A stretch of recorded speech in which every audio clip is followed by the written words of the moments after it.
Et bonjour, vous allez voir dans quelques secondes comment on crée un agent avec GPT et comment ça fonctionne.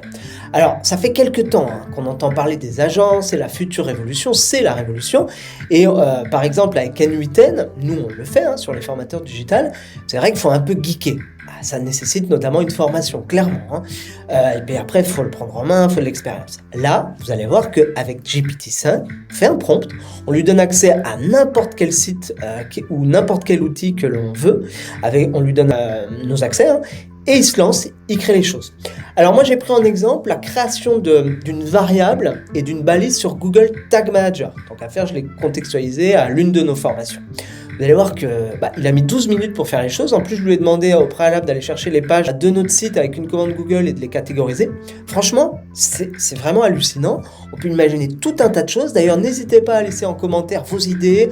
N'hésitez pas à dire « Waouh, c'est bien » ou « Ouais, rien de fou, franchement, c'est nul ». Allez-y franchement. Et puis voilà. Allez, je vous laisse découvrir ça.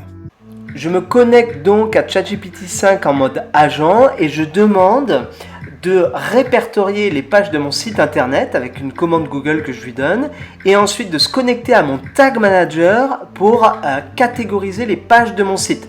Ainsi, dans Google Analytics 4, je pourrais analyser les résultats par catégorie de page et non par page simplement.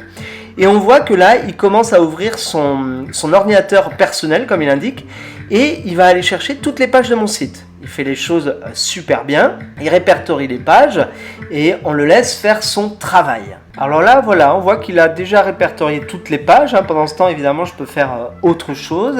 Et il commence à se connecter au Tag Manager, là, parce que je lui ai donné les accès préalablement. Il se connecte au bon Tag Manager que je lui ai indiqué.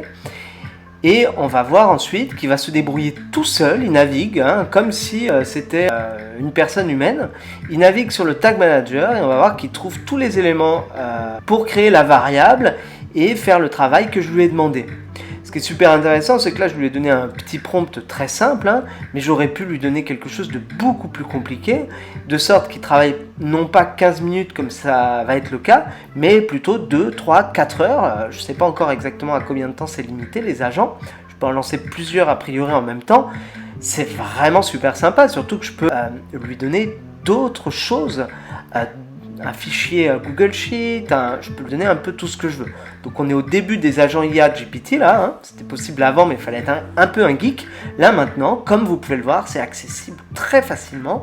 Ouvrez votre chat GPT, donnez des instructions à votre agent et vous allez voir que c'est un peu complètement dingue. Et voilà, à ce stade, il a terminé la mission que je lui ai demandé. Il a modifié lui-même la balise en utilisant la variable qu'il a préalablement créée. Il me demande si je veux enregistrer. Je lui réponds oui.